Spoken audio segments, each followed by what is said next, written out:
Hey everyone, welcome back to the Majesty of Reason. Today we're joined by Dr. Daniel Rubio to explore Molinism, including what it is, arguments for it, and arguments against it. Now, before we dig in, Daniel, can you give a brief glimpse for the audience into who you are and what you do?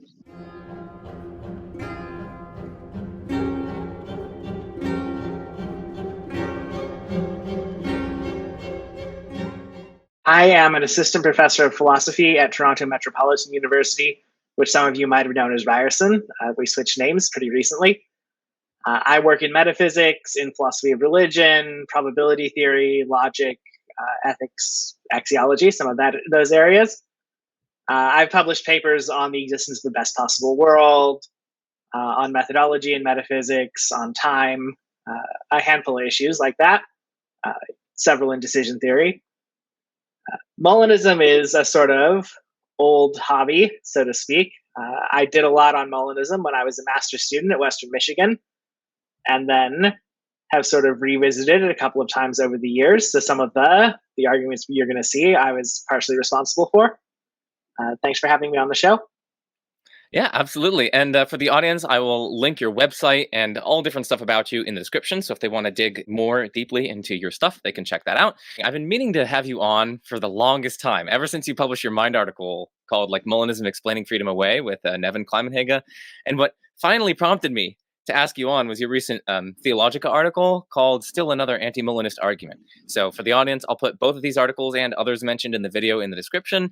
Let's turn it over to the slides. Our guest here kindly prepared slides for us today, so I'm going to add these to the stage, and I will just let you take it over with some key terms. All right, so let's first talk about what Molinism is.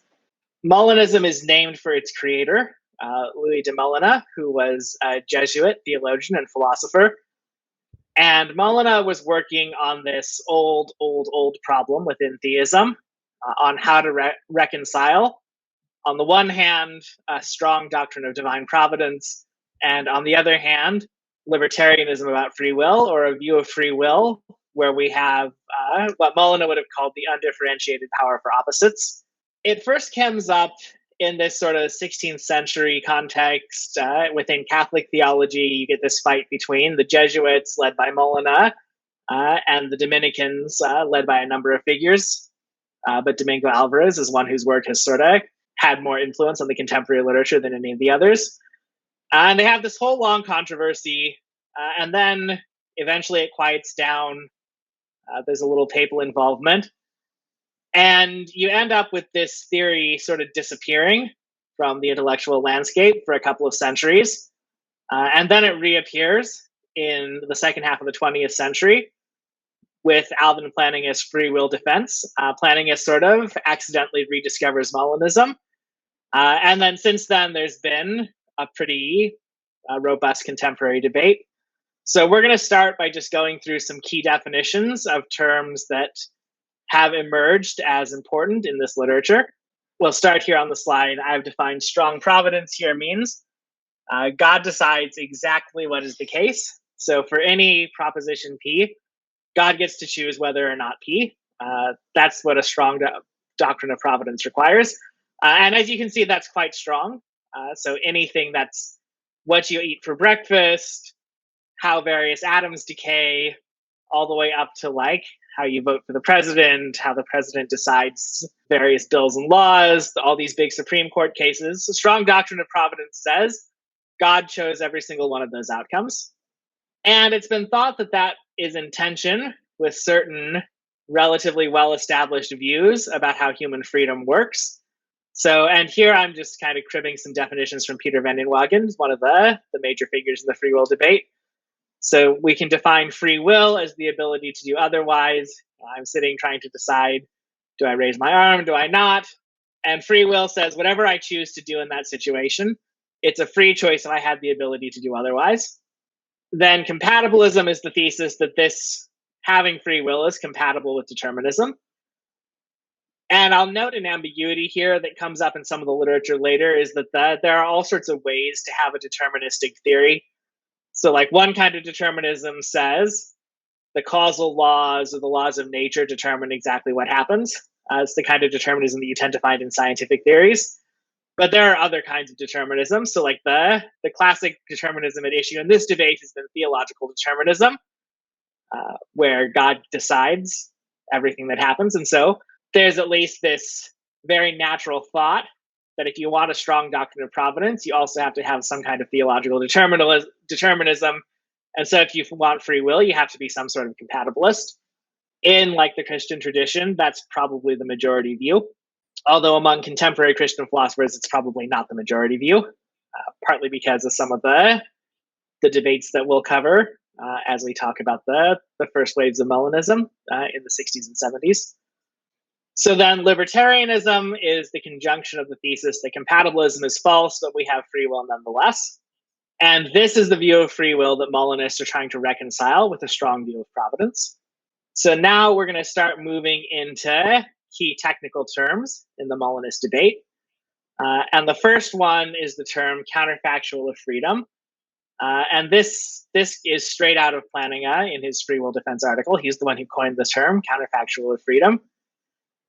Canonically, they're conditionals of the form. If S were in C, S here is an agent and C is a circumstance, S would A is an action.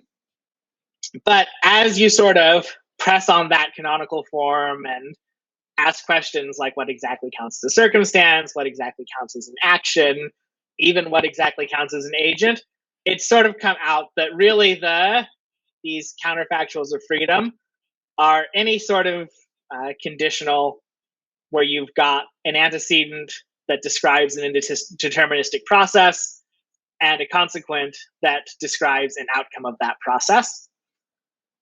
And then exactly how you fill in those antecedent and that consequent is going to vary by theorist.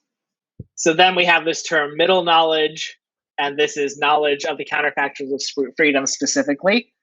And important for the theory, this middle knowledge is a kind of divine knowledge. It has to be knowledge that has before God decides which world to create. And the term that you often get for that is pre-volitional, the decision to create being the relevant volition. And with those terms all defined, we could now define Molinism, namely the family of theories that resolve the apparent tension between strong divine providence and libertarian free will by positing middle knowledge. Yeah, and if I could jump in here. So one thing for the audience that I want to get clear on is this notion of free will at play. So I've had Taylor Sear on my channel, perhaps several times at this point, but we often like to make the distinction between different senses of free will. Now, the sense of free will at issue here is what philosophers often call leeway freedom, the ability to do otherwise. Multiple courses of action are genuinely like metaphysically available to you or metaphysically open to you at the time of acting. There are different senses of freedom, though. I want the audience to be aware of this. There's another sense of freedom where it's a kind of freedom that is just required in order to be morally responsible. So it's the kind of control that we have over our actions that's needed for moral responsibility. That's a different notion of freedom, and there are interesting questions about how that sense of freedom relates to the sense of freedom at issue here, which is leeway freedom again. But that's the sort of freedom, leeway freedom that is, that we're talking about here. And then before I turn it over to you, Daniel, one other thing that I wanted to get across to the audience, and I'll probably even put up a quote on the slide, but I did also want to provide Andrew Law's articulation of Molinism because I think it's really helpful. He just has like one paragraph of it in his 2024 IJPR paper. The paper is called "If Molinism is True, What Can You Do?" And I'll just give the paragraph for the audience. I'll put it on the screen as well. The Molinist view of divine providence consists of at least the following three claims. One, that for any possible created agent S and any possible circumstance C that S could be in, there is a fact as to what S would freely do were she in circumstance C. Two, that such facts, often called the counterfactuals of creaturely freedom, or CCFs, are contingently true. In other words, they're not necessarily true, they could be false. And their truth is independent of God's will, so they aren't dependent on God's will or his volition, so they're pre-volitional in the sense that you just articulated. And then three, continuing on with Andrew Law, that prior to creation, God uses his knowledge of such CCFs, such facts about what free creatures would freely do in various circumstances. God uses his knowledge of such CCFs, his so-called middle knowledge, in determining which world to actualize. And I'll just turn it over to you if you have any comments on that, and if you want to move on to your next slides as well. Just a couple more key definitions. So we talk a lot in metaphysics generally, but in this debate in particular about a possible world, the sort of standard gloss on that is a possible world is a complete way the world could be. And then different people will have different metaphysics of possible worlds. So for Plantinga, who sort of set the terms of a lot of the contemporary debate, a possible world is a maximal state of affairs. Then we have some of the terms that come up once you introduce the Molinist machinery. So we have this distinction that Plantinga makes between strongly actualizing and weakly actualizing something. In his case, he puts it in terms of states of affairs, which is at least a helpful way to talk here. So to strongly actualize a state of affairs is to cause it to be the case. And so to strongly actualize a possible world is to cause an entire way the world could be to be the case. That's what you want God doing if God has strong providence. Now, the contrast here is with weakly actualizing a state of affairs, where you can't completely cause it to be the case, but there's a part that you can contribute towards it being the case, and you weakly actualize something if you do your part toward making it the case. And so the reason this comes up is because he's thinking about indeterministic states of affairs, and it looks like in those cases, they wouldn't be indeterministic if they could have a sufficient cause. At which point, if you try to indeterministically cause something, you can't strongly actualize the relevant state of affairs. You've got to do something else. And so that's where this idea of weak actualization comes in. Then the other key distinction that Molinists make, and this is the last of our key definitions, is between a possible world and a feasible world. And the way the picture works is something like this. So you've got this background space of possibilities that gets filled out by whatever principle of plenitude you want. And those are the things that aren't ruled out by a necessary truth. Or if we're sort of going into the divine decision tree, God starts, and start here is sort of a tricky term because it's got a temporal order implied. And in this debate, you don't want to talk about a temporal order, but something like a logical order or an explanatory order. So first in the order of explanation is what's known as God's necessary knowledge, the necessary truths that God knows. And against that, you've got this space of possibilities. Then, and this is the distinctive Molinist bit, you then have these counterfactuals of creaturely freedom that are contingent. So they could have been different. They're true.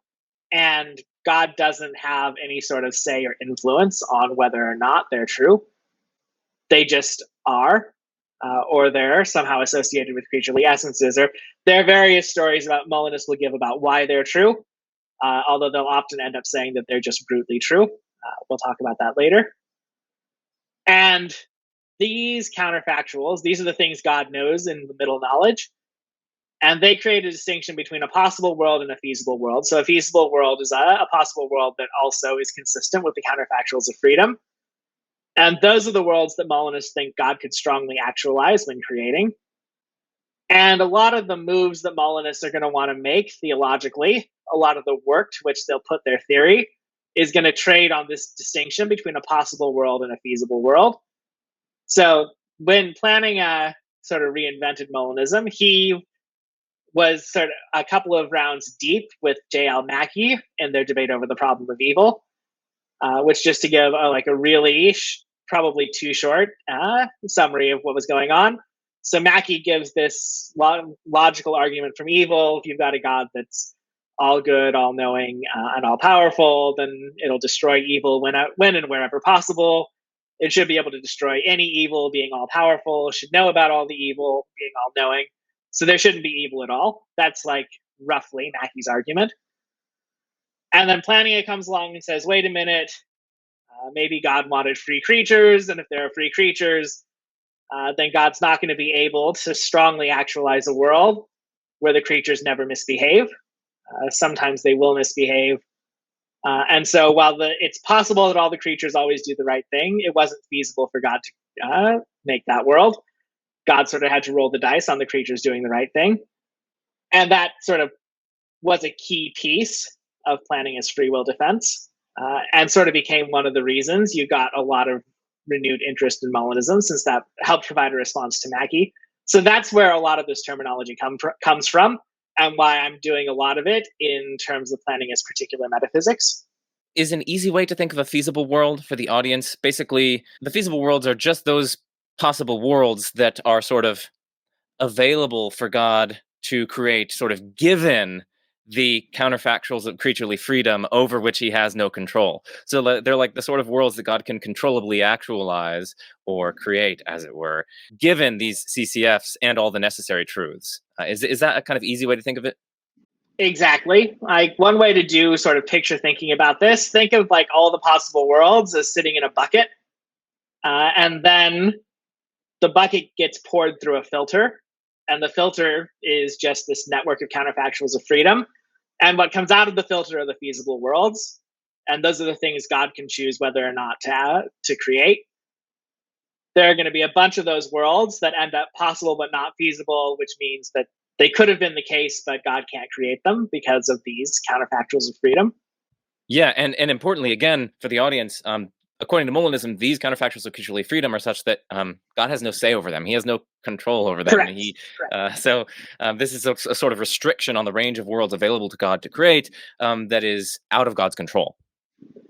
Yes, that's right, and that's really important for Molinists, is that there are some things that you would have thought would have been possible for God to do, but they really aren't because of these counterfactuals of freedom getting in the way. Just for usefulness here, this is a graph of what we call the minimal Molinist commitments, and this comes from my paper with Nevin Klimenhaga.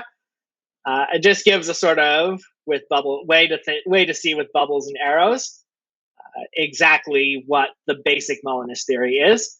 And when I say basic, I mean these are commitments that are common to all the Molinists, or most of the Molinists anyway. There are always variations in philosophy, but by and large, Molinists think at least this is true. Sometimes they'll add more, so there are going to be versions of the theory that have extra bells and whistles, but they'll tend not to delete anything off of this graph. The sort of directed arrows is representing an explanatory relation, right? So, like, Correct. if a directed arrow goes from the CCFs to God's middle knowledge, this basically just means that God's middle knowledge is explanatorily dependent in some way on the CCFs. So God has his precise kind of middle knowledge because the CCFs are the way that they are. Exactly. And you notice the arrows are never allowed to form a cycle. This is what's known as a directed acyclic graph.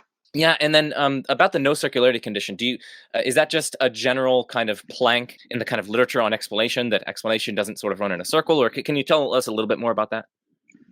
Yeah, so this is, we're drawing this framework from a relatively standard picture about how explanation works. And the general thought in the explanation literature is that you can't have explanatory loops. You can't have like things that self-explain, that would be a loop of one, and you can't have bigger loops where you've got A explains B, and then B explains C, and then C explains A. There are various reasons to think that. Some of them are sort of systemic or big picture. It turns out that there's work that you can do with the theory of explanation that you couldn't do if explanatory loops were a thing.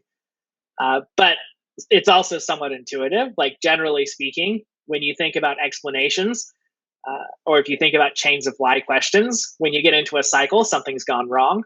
Yeah, exactly. So, like, when we ask why, we're oftentimes seeking for like further illumination or a deeper understanding of the thing in question, or some sort of removal of mystery as to why something is the case. And if I'm asking, like, why is it the case that P? And you respond, well, because P. I haven't given any further illumination. You haven't given me any further illumination.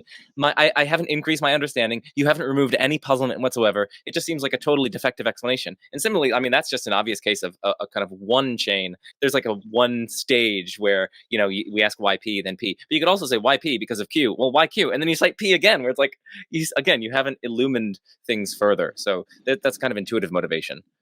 Exactly. Okay, so do you want to cover anything more on this slide, or do you want to continue? Yeah, I think we can continue to the pro arguments. All right, let's get on to them. All right, so there are kind of three major Molinist arguments to talk about here. And the first one, this is sort of the original Molinist case from Molina himself. The big discovery, the main reason Molina gives to believe in middle knowledge and the theory that he gives that spells it out is just this reconciliation of freedom and providence. So the problem that Molina is working on, book known as the Concordia, and when an old book is called Concordia, that means we've got some sort of, at first glance, opposing or contradictory theses that we're going to try and weave together. The goal is to harmonize providence with freedom. And so one argument for Molinism is just that it can do this and no other theory does it as well. That was Molina's original case.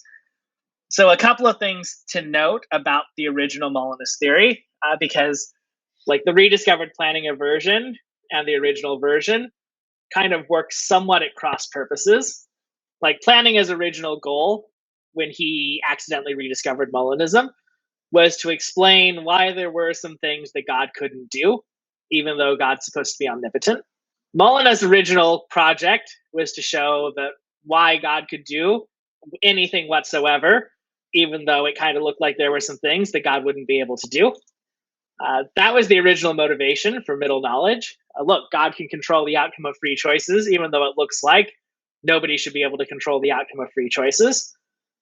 And so for Molina, it was really important that kind of however you describe a circumstance, if there's ever a conditional that says, in these circumstances, the agent does A, that there would be some other conditional with a slightly different or a slightly strengthened antecedent that said, and in the slightly strengthened circumstance, they do not A. It's what Molina called the helps of grace. And so the objective here is purely just to say, how is it that God can be sovereign even if our freedom has this undifferentiated power for opposites? And so if your goal is to have that sort of concordia, but you don't have other sorts of theological projects in mind, Molina gives you a fairly elegant theory of how that can work. But a lot of contemporary Molinists end up saying slightly different things than what Molina said, because they're working at slightly different purposes to Molina's original purpose. So the main issue for this argument is just if somebody else comes up with a better concordia, then you've got a lot of unmotivated ideas out there. Like, why would you believe in counterfactuals of freedom? Mostly because I'm trying to solve this problem. So if somebody else finds another way to solve the problem without invoking counterfactuals of freedom, say like one of the simple foreknowledge or divine timelessness views works, then the counterfactuals of freedom are kind of out of a job. They've got nothing to do. And since the main reason you were invoking them was to solve a puzzle, the puzzle goes away, the argument goes away. Other objections that might come to mind, it's like you might argue that, well, I mean, this just raises whole hosts of other puzzles that are very, very difficult to solve, like puzzles about the semantics of counterfactuals, and I mean, how they could be true if their antecedents don't like determine their consequence, and various other puzzles that arise, as well as puzzles pertaining to freedom. So like a lot of the objections to Molinism that we're going to be covering later are going to be equally and dually serving as responses to this kind of central argument for Molinism, namely its ability to be like to kind of harmonize robust creaturely freedom with a kind of robust, meticulous, strong doctrine of divine providence. Yeah, we're going to see arguments where people say that you end up losing the freedom, and we'll see arguments where people say you end up losing the providence. Right. Yes, exactly. And I think you have argued both of those. So yeah, yes, exactly. So let's continue then maybe with the next argument. So the next Molinist argument is the argument from theological utility. And so like Thomas Flint, who's one of the primary architects of what we'll call contemporary Molinism, like this is his big line. Why be a Molinist? Yeah, it's a little bit weird. You've got to believe in these kooky counterfactuals that normal respectable metaphysics doesn't want anything to do with. But look at all the stuff it can do. You've got planning as free will defense. If you're in this sort of very Christian traditionalist mindset, you've got Bill Craig's Defense of Hell that turns on Molinism. Mike Ray has a thing on original sin. Flint himself has shown how you could use Molinism to give theories about papal infallibility. Flint's a Catholic, so that's important for him. About prophecy, about divine revelation. So there's a bunch of stuff that Molinist has said, oh, here are a bunch of theological problems that get a lot easier if you've got Molinism on the table. And so this tends to be, like, if you look at major Molinist figures in the literature, this tends to be the psychological motivation. Like, even if they're presenting different arguments formally, if you were to like get them at a bar and say, all right, tell me straight, like, why are you a Molinist? The answer is going to be, look, it just does so much work for me. That's great. Okay, so before we get into some problems for this kind of theological utility argument, maybe can you sort of spell out Craig's defense of hell here? Because I think that one might be of the most interest to my audience. So, and I think maybe some of them have heard Craig give this sort of defense. So, how about you give it, and then we'll turn into some objections to this argument. Yeah, so Craig's defending not just a doctrine of hell, but like the standard exclusivist, few will find the way to heaven, many will find the way to hell, sort of doctrine of hell. And the defense is this. So you've got all these counterfactuals of freedom, and God's got like some desideratum for how to fill heaven. Maybe there's like a certain number that God wants, or a certain number / diversity that God wants. And the counterfactuals of freedom will tell God what exactly the parameters on creation are that are going to get God the population of heaven that God wants.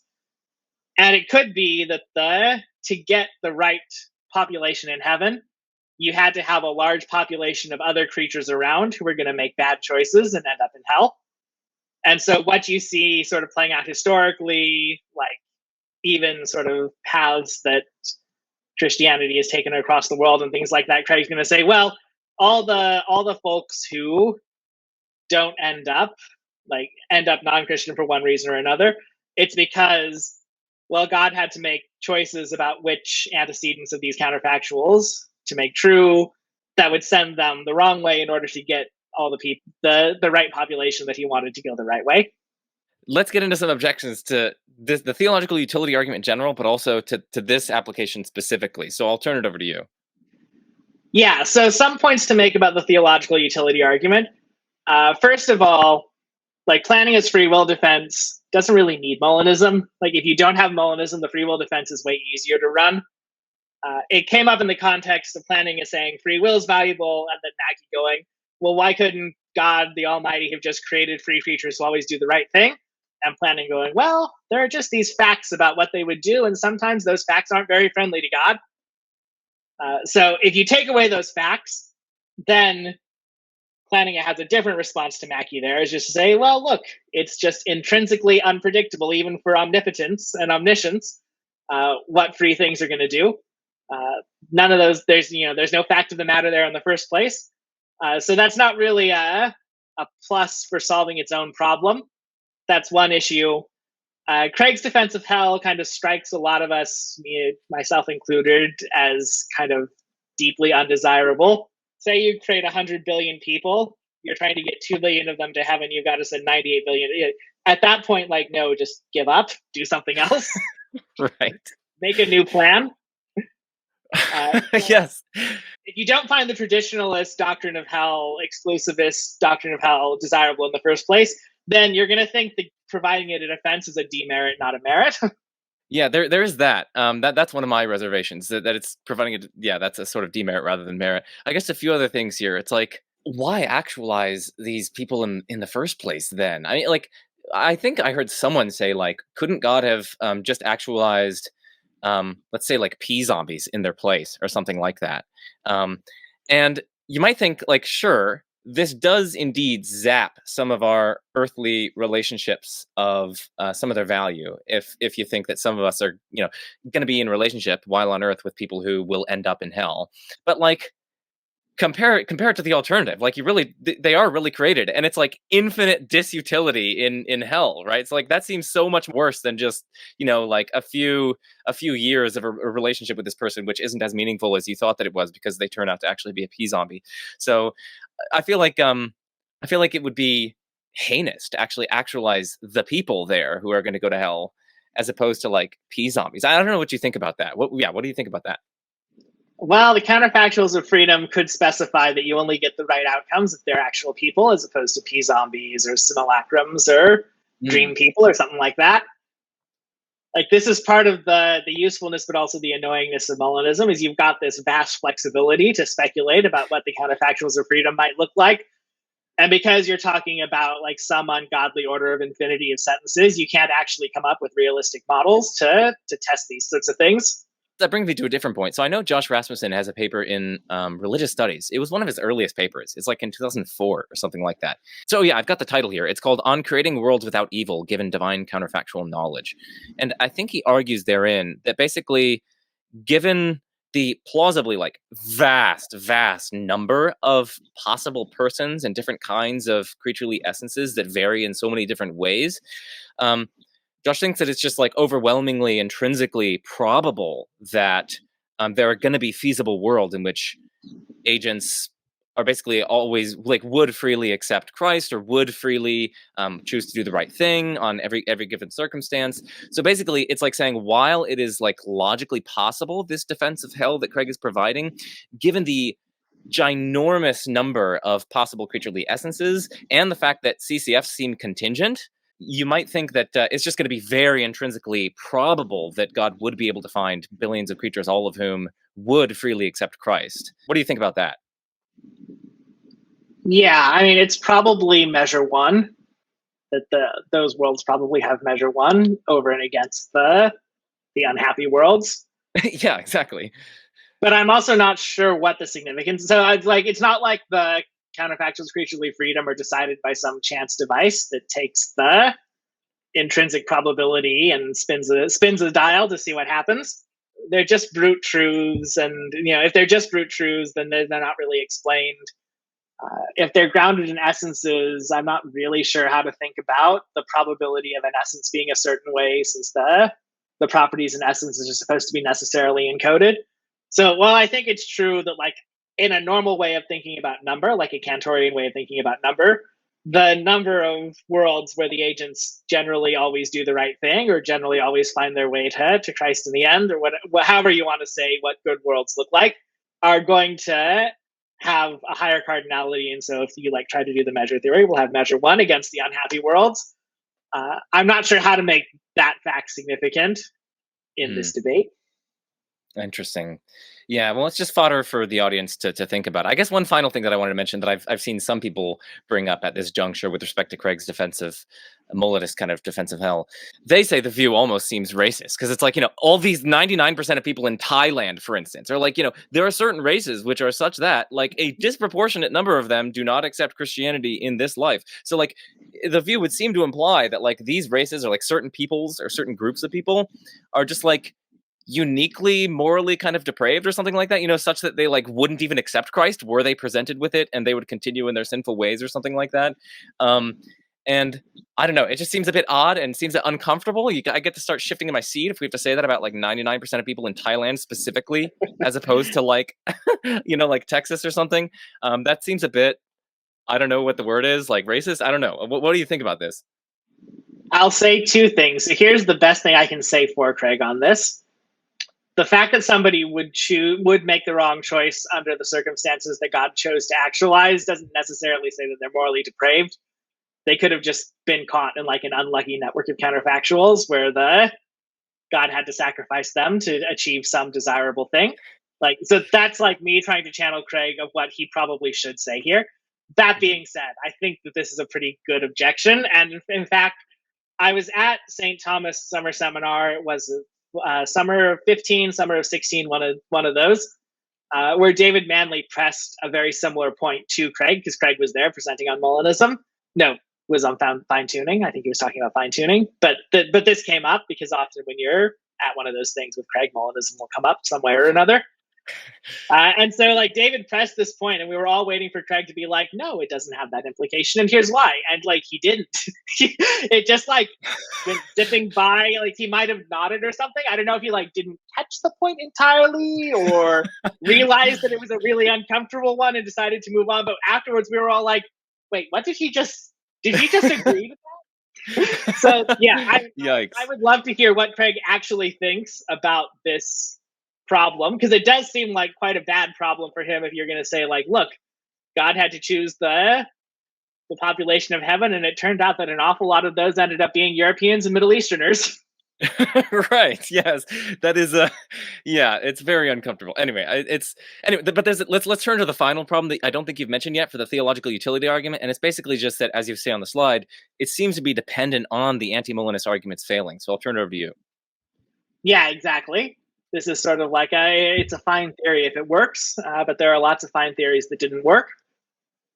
And as we're going to see, like we're going to go through, I don't know, 10, 12. There are a lot of anti-Molinist arguments out there, and I'm pretty sure I didn't catch them all. I don't know if there's a third Molinist argument, but let's just continue with the slides. Yeah, so this is one that Justin Mooney gave a while back. I don't know if there's actually a publication associated with it, but here it is sort of laid out in premise and conclusion form. It says, look, there are true counterfactuals of truly freedom. If we have them, then God knows them. If God knows them, then God knows them infallibly and prior to creating. If God knows them infallibly and prior to creating, Molinism is true, so that gets you Molinism. I just have a couple of things to say about this argument. So the first thing to say is that the first premise is dubious. There being true counterfactuals of creaturely freedom is one of the big controversies that Molinism faces. The second premise seems fine. The third premise also seems dubious. So that one reason to think that there would be true counterfactuals of creaturely freedom comes from what we'll call true counterfactuals. Counterfactuals where the creature was actually in those circumstances and they did the thing. Okay, then like by most standard logics of counterfactuals, if you've got a true antecedent and a true consequent, you get a true conditional. But that doesn't get us everything Molina wanted. So say like for every actual action, there's a true counterfactual about it. It could be that those are only true explanatorily posterior to the actions. That's generally how we think about them. Like if you ask for the explanation, well, why is it true that? Let's go. Yeah, if I were to invite you onto my channel, you would freely accept the invitation. Exactly. Why is that true? Well, Joe made the invite and Daniel accepted it. Okay. Yeah. Like that seems great. But Molinists need that counterfactual to be true, like explanatorily prior even to the decision for there to be a Daniel or a Joe or a channel or such a thing as a world or anything like that. And that's at least not obvious. Now, I will say, like, Justin's a sharp guy, so I'm sure he's got stuff to say about 1 and 3 here. But as an argument without sub-arguments, this one's got some work that needs doing. All right, so then those are 3 arguments for Molinism that we covered. And let's move on then to some of the anti-Molinist arguments. All right, so anti-Molinist arguments, and we've got, I did do a quick ranking here of the 3. I think the theological utility argument is probably the best one of the 3. Okay. We can move by that pretty quickly. So I'm going to present the anti-Molinist arguments sort of in family groups, because you'll find that there are a lot of basic thoughts that then get sort of implemented and molded in different ways in the literature. So this first family group that we're going to talk about are arguments that attack the truth of counterfactuals of creaturely freedom directly. And the first or most prominent of these is Hasker's might argument, which goes, libertarian free will requires that in C, S might do A and S might not do A. But if S might do A and C, then it's false that S would not do A and C and vice versa. And so if S faces a libertarian choice in C, then it's false that S would do A and it's false that S would not do A. So the conclusion says basically there are no counterfactuals of creaturely freedom.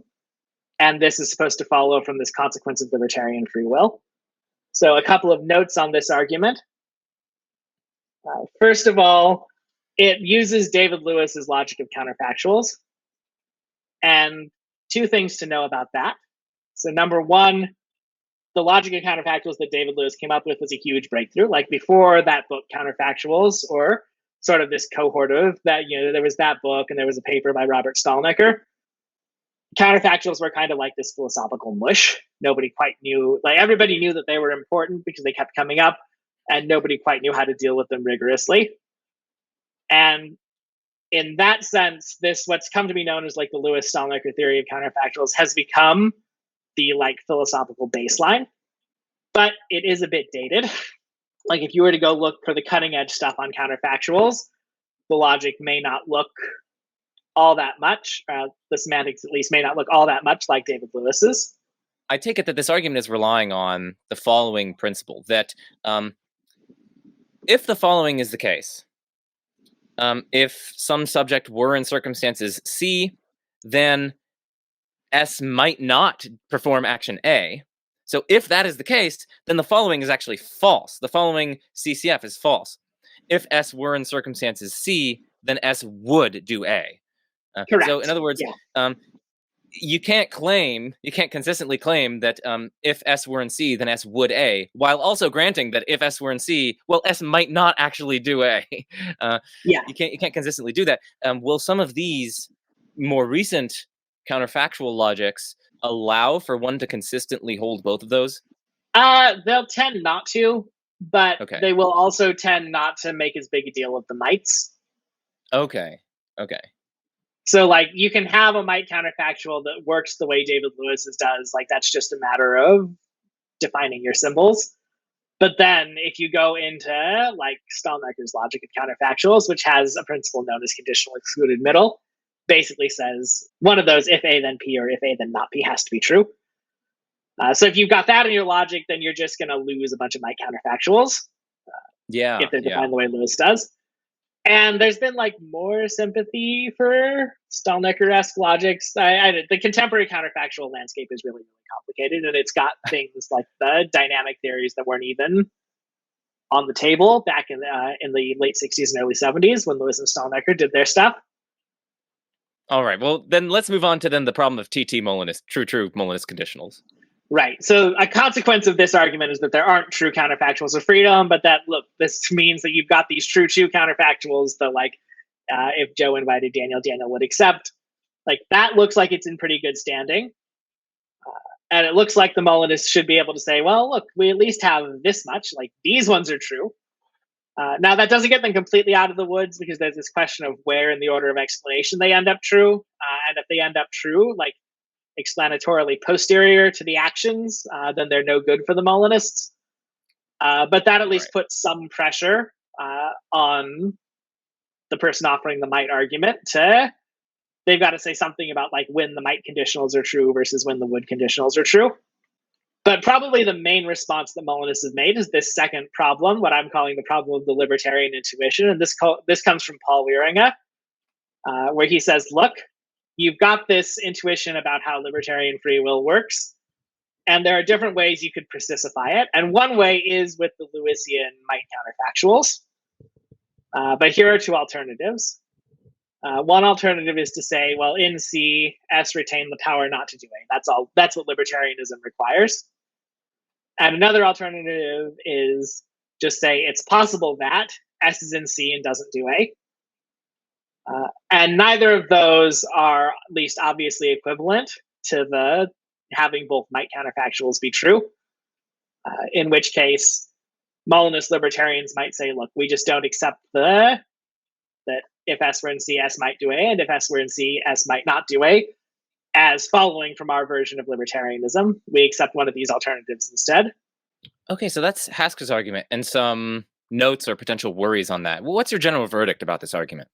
I think this is an underrated argument. So there's Flint has got this paper in the Ken Persick Molinism, the Contemporary Debate volume from 2011, I think, has got this paper where he like really rags on this. Like, I can't believe that respectable philosophers still offer this argument, and because he thinks the Wieringa response is so good. I'm not as sold on the Wieringa, so it's not clear to me that Alt 1 and Alt 2 are things that a compatibilist couldn't say. And like whatever your libertarian intuition is, it better be something a compatibilist couldn't say. Like a compatibilist can totally say that in the circumstances where I did A, I still retain the power not to do A. Most compatibilists are going to say that. And they're also going to say, look, it's possible that I be in C and not do A. Like if the laws are different, that's sort of how Lewis's local miracle compatibilism works. Now you could build laws into C, and that's actually going to be an issue later. Like, what exactly is a circumstance here? This is something that anti-Molinists have pressed on pretty hard.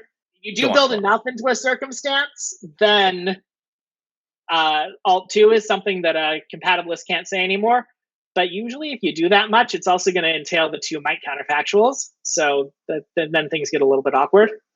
The debate is not as settled as some might think on this particular argument. Let's just leave that for the audience. And maybe with that, let's move on to the next anti-Molinist argument. All right, so the next anti-Molinist argument, the argument from objective probability. And so this argument says, in an indeterministic process, more than one mutually exclusive outcome has objective probability greater than 0, conditional on the antecedent. Number 2, when the counterfactual, if A then C is true, the objective probability is C given A must be 1. 3, Molinist conditionals describe indeterministic processes in their antecedents, and so Molinist conditionals are false. So the thought here is something like, if I've got a counterfactual about an indeterministic process, well, the fact that it's indeterministic tells me that there's nothing that would happen, just this probability distribution over possible outcomes. In order to have a would fact, the probability distribution has to be like bunched up over one possible outcome, and then the process is no longer indeterministic. That's the intuition behind this argument. There's this, I think, still unpublished manuscript from Al Hayek that says all counterfactuals are false. Yes. That sort of gives this style of argument a super rigorous defense. Yeah, well, just for the audience, the idea behind that sort of reasoning, and I actually had Al Hayek on my channel, not to talk about this. I had him on to talk with Liz Jackson about Pascal's wager, but he's great. And he's coming to Princeton this fall, so I'm looking forward to meeting with him and talking with him. That'll be excellent. It'll be fun. But the idea behind the argument is that basically, like, even in like ordinary contexts, when we aren't talking about things that are like obviously indeterministic, like the particle going through the left slit as opposed to the right slit, given certain interpretations of quantum mechanics, even still, like, there's like a very, very tiny objective probability that like all the particles in me for something would just like, tunnel to the other side of the planet, or, there are various weird things could indeed happen. They have some very small objective probability of happening, so that actually, even for many of these ordinary counterfactuals, what we would ordinarily assent to actually turn out to be false. So that's the general structure of the reasoning. Okay, so then let's maybe turn to some objections to this style of argument. Yeah, so the notes I have on this argument. So premise 2 is the key to the argument. I'd say it's like definitely it's the minority view. Hayek is the main defender.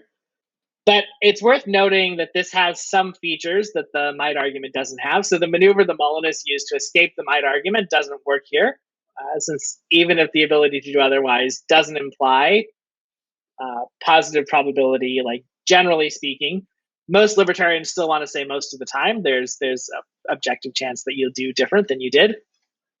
So you can't kind of slip out of the key premise of this argument as easily as you can slip out of the key premise of the might argument by drilling down on what, quote, the libertarian intuition is.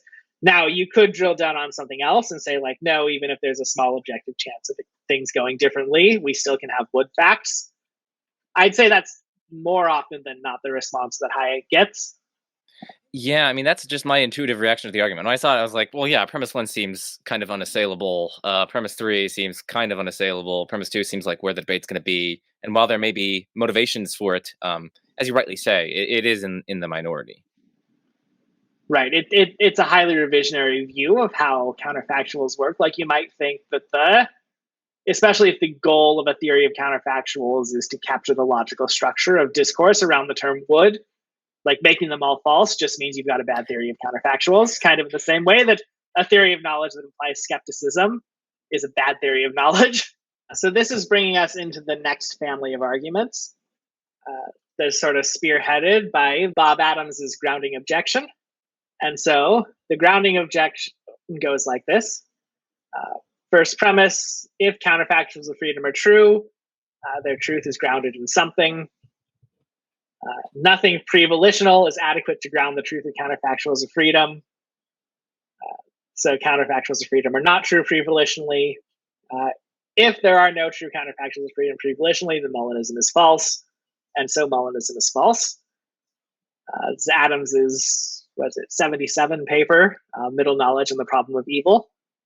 Yeah, well, this is one of the major objections. So maybe we should probably camp out on this one for a little bit. I mean, like, immediately my thoughts are for the first premise. It seems to rest on something like truths require truth makers, or truths require some sort of grounding, and that is notoriously controversial. Trenton Merrickx has a book, I think it's called Truth and Ontology, where he like takes this sort of principle through the ringer.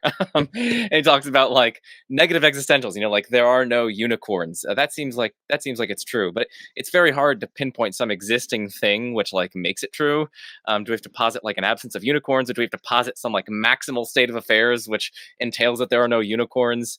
It seems odd that we would have these benign principles of truth that commit us to some kind of wacky, bizarro metaphysical entities like that. But anyway, that's one of my immediate thoughts on premise one. And then my thoughts on premise two. There is some interesting work as of late on indeterministic grounding. So, standard lore in metaphysics is that grounding is a necessitating relation. In other words, if A obtains in virtue of B, or if A is grounded in B, then the existence of B necessitates the existence or obtaining of A. Now, this actually has been challenged as of late by a number of different philosophers. Alex Moran has challenged it. He is I think he's visiting at Princeton. He sat in a lot of my classes and gave some talks on this. Kenny Pierce has recently challenged the kind of necessitation claim that grounding requires necessitation. And so these people are okay with indeterministic grounding. If we have this kind of indeterministic grounding, we might be able to say that there are these creaturely essences, and there are various facts about these essences, and essence facts are necessary. And these essence facts sort of indeterministically ground CCFs. So like that's how the CCFs are contingent, even though their grounds are necessary. You get a kind of indeterministic link. So anyway, that's another proposal. That's a very kind of speculative one with very controversial assumptions. But those are my immediate thoughts on this sort of argument. Yeah, so like one response to the grounding objection is to say, well, forget grounding. That's sort of the merits response. And so like the really big sort of imperialistic, every proposition needs to be grounded sort of principles, I think everyone can agree that those are false. Right. If for no other reason than like, at least your fundamental truths are not going to be grounded. Like that's usually how you define the fundamental stuff. Yeah. So you can't motivate premise one by saying, well, everything needs to be grounded, so the counterfactuals of freedom need to be grounded. Interestingly, that's not what Adams does in that 77 paper. He gives us reasons to think that like counterfactuals about free will in particular need to be grounded, rather than trying to go from some really broad principle like everything needs a ground, or everything needs a truth maker, or a truth supervenes on any of these things that got really popular in the 90s. Part of that might be just like, so, in 77, grounding wasn't really part of the philosophical lexicon. In fact, I don't know as the term grounding ever appears in that paper. That's just how it's come to be characterized, kind of looking back at what he said. But his point was mostly about free actions, that you'd need to have some way of explaining the truth of counterfactuals about free actions, that's not the sort of thing that should go ungrounded, even if like negative existentials or fundamental truths are the sort of thing that could go ungrounded. Interesting. So what does he pinpoint? So I haven't read this particular paper. So what does he pinpoint as like some of the key features of CCFs in particular, which kind of call out for a kind of grounding? So he particularly focuses on CCFs with false antecedents, because he doesn't even think that all CCFs are false. He thinks that like true CCFs can be true. That he doesn't have an objection to that. But then he thinks that their truth is explained by the fact that the agent in the circumstance did the action. So if that's the normal way for CCFs to be grounded, and then you've got these other ones that don't have their normal ground around, well then it's natural to think that they wouldn't be true or false at all. Full honesty, I can get myself into that headspace very easily if I take like a coin that we suppose is really indeterministic. So not the normal coins that we flip, which obey the laws of physics and whatnot, but like a coin which is such that it's totally fair, it's got heads and tails, and it's seriously indeterministic. The objective probability out there in the world that it obtains heads is 50%, and that it obtains tails is 50% as well. And I just think like I don't flip it on a given occasion. And someone says, well, hey, like if you were to flip it on that occasion, then it would land heads specifically. I'd be like, what? No, no, it's neither the case that it would land heads, nor the case that it would land tails. I just think like there's clearly there's no fact of the matter about that. It's just, or like when I think about like if there were to be unicorns, then the average number of their hairs would be closer to an even number or an odd number, like things like that. It's like, it just seems like there's no fact of the matter quite clearly. And like that seems relevantly similar to CCFs. Right. We know how facts like average numbers of hairs on a species get grounded, and we know that there's no such ground in the case of unicorns. That's sort of Right. what's going on in Adams's version of this argument. Yes. I mean, like I said, I can easily get myself into the headspace of seeing the like deep plausibility of that sort of reasoning. So let's turn to the next slide. There are presumably some problems that you raise in the next slide. Yeah. So one thing that's worth thinking about in the context of Molinist responses here, there are moves you could make to ground things. The original Molinists faced a problem like this, and they ended up invoking a kind of possibilism or Meinongianism, where you do have the creatures who don't get created really do exist, and they're around to ground these wood facts about them. So it becomes a version of the essences do. And like, truth be known, the planning a style essentialism and Meinongianism aren't that different. He makes them properties instead of objects, and so because they're of a slightly different type, it becomes more okay. But it's not that different. The Flanagans in the audience are going to crucify me for that, but so be it. I mean, I think I'm with you with that. I think this is very profligate metaphysics, but it can continue. So if you're willing to go in for something like that, then you change the game a little bit, and you do take this off the table. Now, there are still issues with grounding the counterfactuals and the essences. Indeterministic grounding, having indeterministic grounding in your back pocket probably helps. I'm not yet convinced that that's a coherent notion, but if it is, like, that might be a path forward. I'd have to think more about it. In one of the rounds of objections in Nevin and I's paper, we talk a bit about whether moving to grounding the counterfactuals and the essences helps. Now, we talk about it in the context of our problem, which is different than Adams's problem. But yes, if you do the grounding in essences, or do have like time traveling dependencies where the counterfactuals depend on the action, and you just are okay with explanatory loops, like, there are moves to make here. None of them strike me as amazing, but it's not like the Molinist just has to stop talking after they read Adams's paper. Right. So before we get on to TSB, because I know I put this in the notes that I wanted to kind of cover that, and so I appreciate you including that in there. Before we move on to that, so what's kind of your take on the grounding objection? I think it shifts the board around. So, like, most of these objections are not going to be silver bullet, dagger to the heart type of moves. Most of the time, what you're going to get out of them is they're going to move the board. They're going to take certain combinations of views off the table.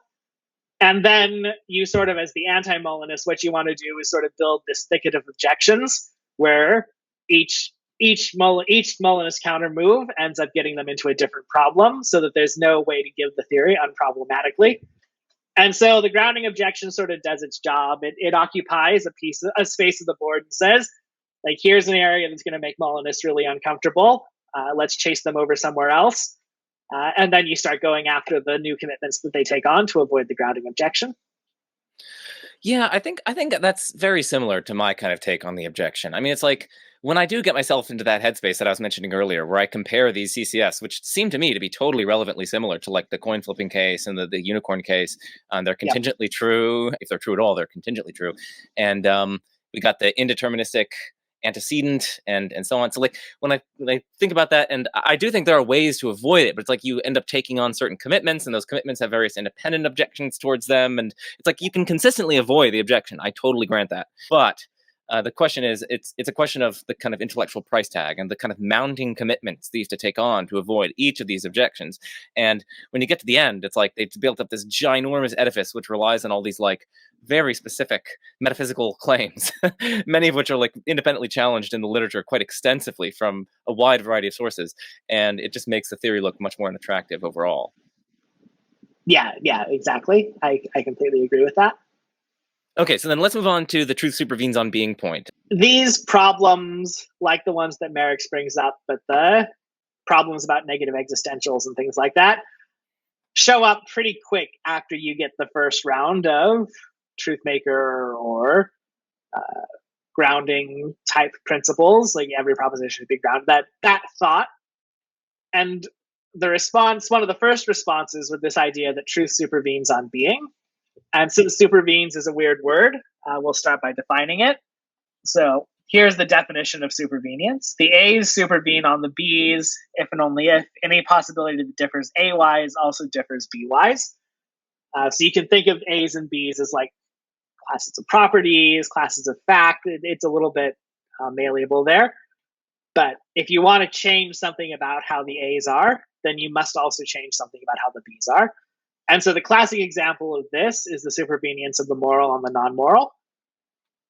Given two situations, if you hold the non-moral facts fixed, you will also hold the moral facts fixed. If you want to change the moral facts, you have to change the non-moral facts. So like have a situation where somebody's torturing a baby. It's not like in one world that's morally fine and in one world that's morally deplorable. You've got to change the situation so that like there's no longer a tortured baby to make the situation morally fine. Yeah, or if you're like a utilitarian, you have to add in consequences that are like really, really great, that are like, you have to add in various non-moral facts. Correct. You have to do something to the non-moral facts in order to get the moral facts to vary. Now, it turns out the supervenience is kind of cheap because like necessary truths trivially supervene on everything. So like as a piece of philosophical technology, it's a little outdated. There are still some people out there who like it, but I think most folks have said like the kind of stuff they were trying to capture with supervenience has ended up being better captured by grounding or other concepts from the fundamentality literature, like Seiderian structure and stuff like that. So does truth supervenes on being cut against Molinism? Well, the like originator, well, was he the originator? At least one of the most important proponents of truth supervenes on being was David Lewis, and he answered this question directly. I think it's a footnote in Evil for Freedom's Sake where he says, really, Molinism is not compatible with truth supervenes on being. He also says Molinism is not compatible with his theory of counterfactuals at all.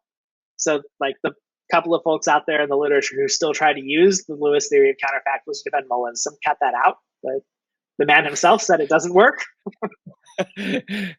TSB, truth supervenes on being. The idea there is then basically any two worlds, as you say on the slide, any two worlds that have different truth values with respect to propositions, they have to differ with respect to what exists. They have to differ with respect to being. The idea as applied to Molinism would just be that it seems like Molinism implies that there can be differences in the truth values of CCFs, right? Because again, CCFs are contingent. So for a given true CCF, it could have been false. It looks like it could be the case that in one world, a given CCF is true. In another world, that given CCF is false. And yet there's no difference in what exists between those worlds. There's no difference in being between those worlds. So can you kind of flesh that out a little bit further?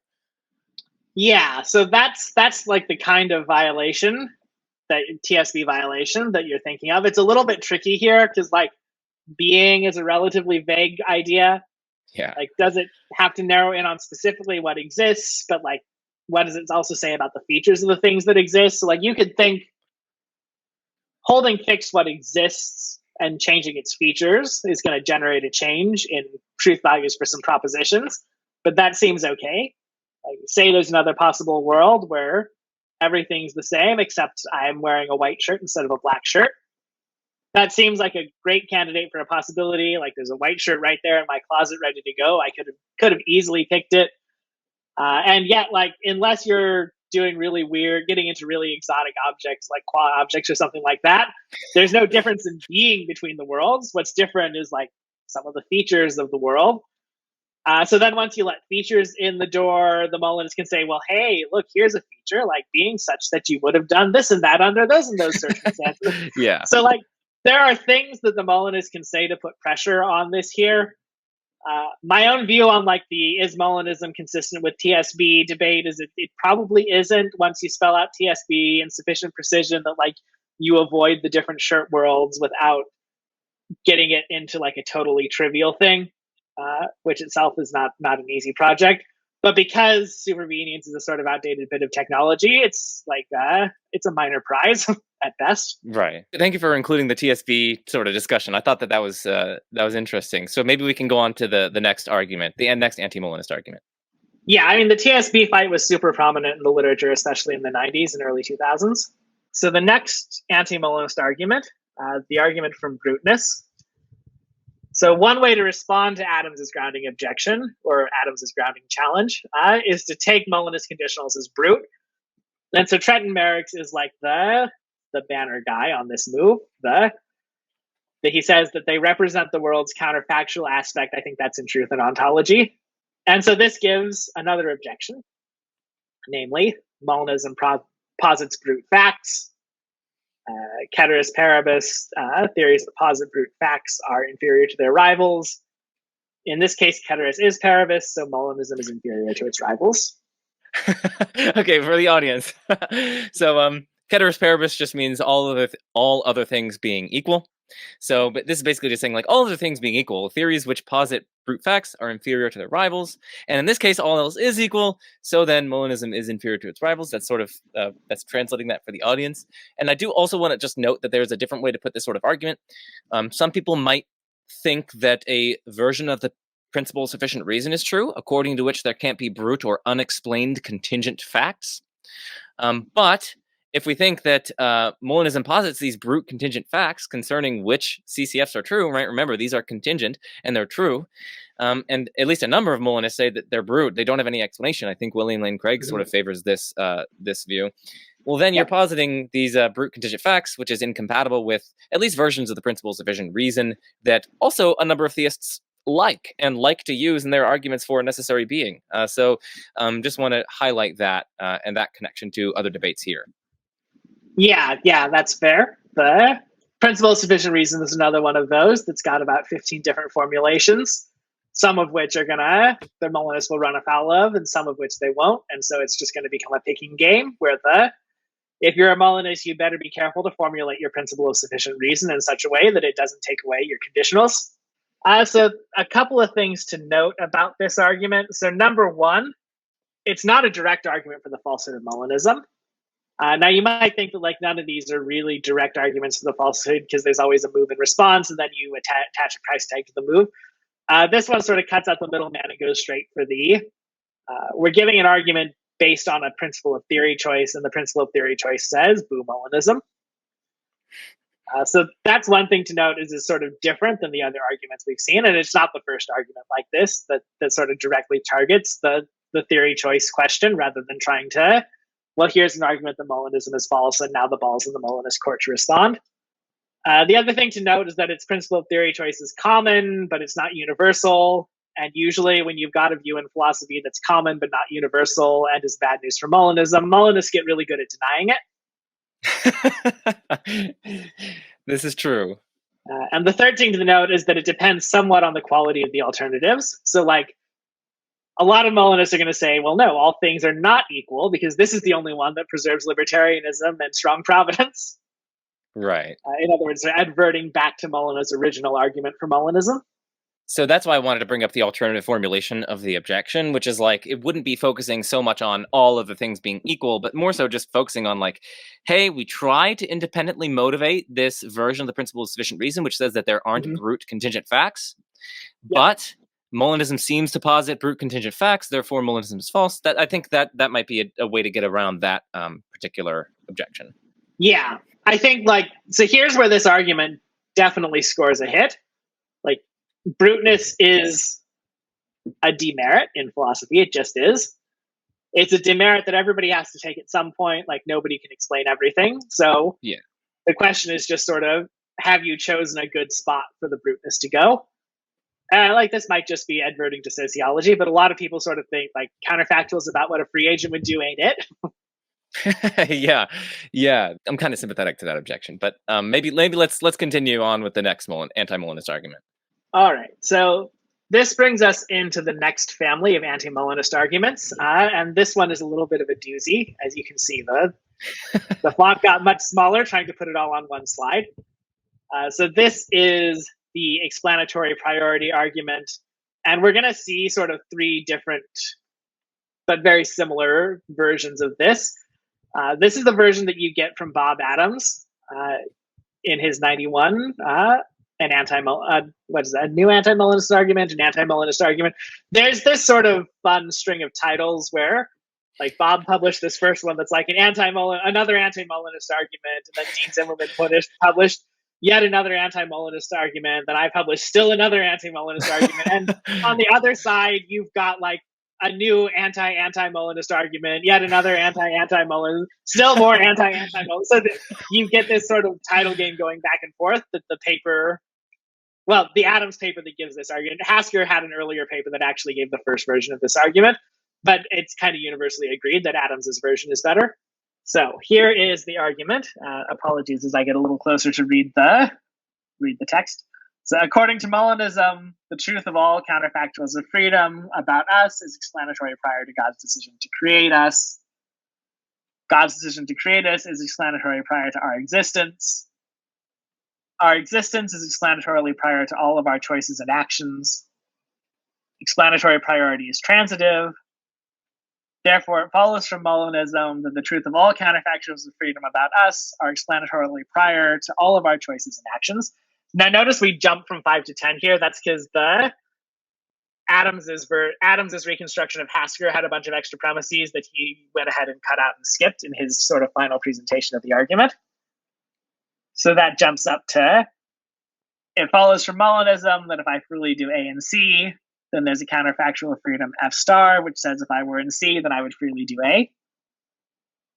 Therefore, it follows from Molinism that if I freely do A and C, the truth of F star is explanatorily prior to my choosing and acting as I do in C. And now we're getting to the key premise of the argument, the one that Adams labels 12.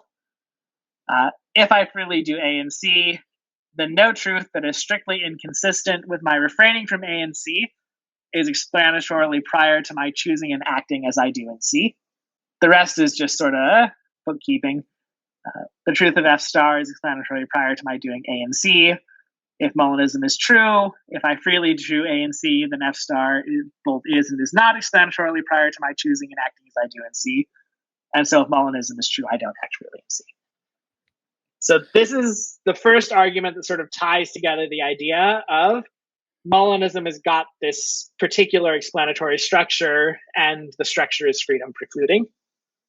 Yeah, I mean, if I could just summarize this for the audience,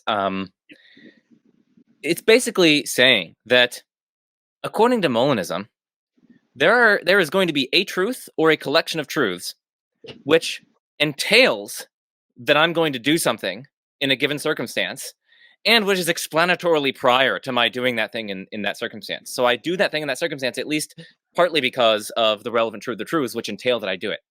And when we have those two conditions, there's some fact or collection of facts that are explanatorily prior to what I do and which entail that I do what I do, then I couldn't do otherwise on that given occasion of acting. That's the basic thrust of the reasoning, I take it. And it's very similar to the consequence argument against compatibilism that Peter van Inwagen sort of develops and that has been refined by others. According to that sort of style of reasoning, under the truth of determinism, right, there are factors that are sort of beyond my control and explanatorily prior to what I do, and they necessitate or they entail what I do. And if we have those conditions in place, then, so the thought goes, we can't do otherwise than what we in fact do. That I take it that that's the rough sort of style of the argument. Yeah. The primary Molinist response has been to say that there's no notion of explanatory priority that's both plausibly transitive and makes all of the premises of the argument true. So that the charge is that there's an ambiguity in the notion of explanatory priority. Yeah, what do you make of that objection? I think it's grasping at straws. Right. So, yeah, I mean, do you take your kind of paper with Nevin to sort of be, I guess, a more rigorous and worked out formulation of this that doesn't succumb to that sort of objection or doesn't so easily succumb to that? Is that sort of how you conceive of your project, or? That was kind of how we custom designed it to work. So like the story behind that paper, we were roommates at this St. Thomas seminar, and we had just finished one of the Molinism days and got back to our room, and we're both sort of in a ranty mood about what the Molinists had said. And like at this point, like Jonathan Schaffer's Grounding in the Image of Causation was either like in its final stages of drafting or had just been published. I forget exactly, because that paper was around for a few years before it found a home. And so we were like, this fight about explanatory, like this ambiguity move that the Molinists made in like 1992 or 1993 or whenever might have been okay then. But there's a lot more has been written on grounding explanation since then, and the theories have gotten a lot more rigorous. We could probably give a version of this argument, or at least an argument that captures the same basic intuitions, that uses up-to-date conceptual machinery. That'd be a lot harder to get away with that response, and so that's what we did. And it took us like 6 years to finally write it and publish it because we had to write dissertations and get jobs and do stuff like that. The notes are relatively thin here. Let's go ahead and just jump over to the next one, which is what we'll call Swenson's dilemma. I like this one. I don't think this one is published anywhere, but he gave this in a YouTube interview. That is on The Analytic Christian. I will link that in the description. Everyone check out The Analytic Christian. It's my favorite Christian channel, and I listen to most of his videos. So high praise for Jordan's channel there. So check it out. I will link the YouTube video that we're talking about in the description, where Philip Swenson, philosopher, very good philosopher, develops this objection to Molinism. If I recall, when I first met him, Philip was somewhat favorable to Molinism, but then he came to Rutgers with like Dean Zimmerman and Bob Adams, and we got him turned around. Right. So Phillips gives the following, and this is, by the way, this is less complicated than the actual argument that he gives in that YouTube video. I've done my best to simplify something into a premise conclusion form. The jury's out on whether I did it full justice here. So it starts with this fixity of the independent principle. An agent cannot at T do anything that's inconsistent with facts that are not explained by the agent's choices and actions at T. Then we have an instance of excluded middle. Either the truth of counterfactuals of freedom is explained by our choices and actions, or they aren't. And then, like classic dilemma structure, we go down. What happens if they're not? What happens if they are? So if they're not, then by one, I cannot do other than I do in a given circumstance. But if I can't do other than I do in a given circumstance, my choice in that circumstance is not free. So one horn of the dilemma is you end up losing freedom. Other way to go, if the truth of counterfactual freedom is explained by our choices and actions, then Molinism creates an explanatory loop. So either my choices are unfree or Molinism creates an explanatory loop. Both unfreedom and explanatory loops are unacceptable to Molinists, and therefore Molinism is false. If I were a Molinist, the two ways that I would try to go with this, and I don't like the second way. Actually, I'll just go with the second way, which is now the first way, because I'm bringing it up first. I mean, one thing you could say is you could be okay with explanatory loops, maybe so long as different kinds of explanation are at play. So I know, at least there's this objection to like Humeanism about laws of nature, where it seems like the laws are supposed to like explain certain particular events, certain particular goings on in the kind of space-time mosaic of qualities, but then the Humean takes like laws to just consist in, or to in some way be dependent on those very regularities and very goings on in space-time. So it seems like there's almost like a kind of explanatory loop here. Now, Barry Lower at least one of Barry Lower's responses to this, I think, is basically saying that there are different notions of explanation at play, and it's okay to have a loop if you have different notions of explanation. So there's like a scientific explanation going on in one case, and then a more kind of like metaphysical explanation in the other sort of case. So you might try to go that sort of route here by saying, well, we've got maybe either different kinds of explanation or something like that, so that an explanatory loop is okay. So that's one way you could go. And then I guess the other sort of response, before I turn it over to you to comment on these, the Molinist might go with a kind of sourcehood libertarianism. It's libertarianism, which says that we have free will. And in this case, at least as I understand it, it's free will in that broad sense of the ability to control our actions in a way needed to be morally responsible for them. So that's distinct from leeway freedom. And moreover, free will in that sense is incompatible with causal determinism, which is the thesis that every event is the inevitable consequence of prior causal conditions. That's libertarianism as they construe it. But also they say, so I understand, source of libertarians say that leeway freedom, the ability to do otherwise, is actually not required for having moral responsibility, or having free will in that sense, the control condition required for moral responsibility.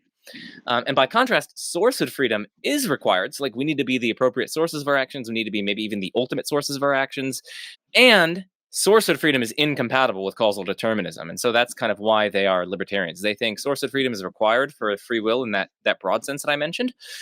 And it's incompatible with determinism. But they're okay with us not actually having the ability to do otherwise. So they could basically just say like, yeah, you're right, Philip. You're right that technically speaking, given Molinism, we can never do otherwise. We don't have leeway freedom. But nevertheless, we do have free will in the sense of the control required to be morally responsible for our actions. And we are the appropriate sources of our actions, and we're not causally determined to do as we do. And hey, that's freedom enough. So I guess those are two kind of responses that I might be inclined to give if I were a Molinist. I wonder if those overlap with what you say on the next slide, but I also wonder what you think about them. That's the classic Molinist response to explanatory priority arguments, and like this is a species of explanatory priority argument, is to say that there are always different senses of dependence at play.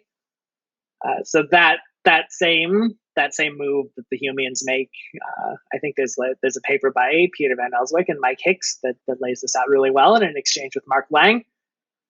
Like that move is the same. It's the same basic move that the Molinist makes against Adams here. And is Swenson more vulnerable to it than Adams? Probably not. So it's probably as good a move against the one as it is against the other. Is it a very plausible move to me at all? Not really. I think that No, I mean, I hate explanatory loops, even if it's different senses of explanation. But I'll turn it over to you. Sorry, I had to interrupt. So I think I can get behind different senses of explanation moving in circles, but I do think that there's pretty clearly one notion of explanatory priority at play in a lot of these debates. Okay, interesting. So like the ambiguity that Molinists try to point to is mostly them raising red herrings about causation and then trying to make that into an ambiguity. I do think the Humean response works fairly well because you've got the metaphysical versus scientific. I like that response. So I differ from you there, but I think it's really clear that there's one sense of dependence or one sense of priority that everybody's trying to talk about, and the Molinists refusing to talk about it is like winning the game by not playing. So we talked about laws of nature in one of our metaphysics seminars with David Builes. We covered this move by Barry Lower about metaphysical and scientific explanations, and David Builes was able to convince me that it doesn't work. But maybe so I should put you in touch with him. But anyway, we're not going to camp out on that. What do you think? So what do you think about the kind of sourcehood libertarian response to this kind of objection?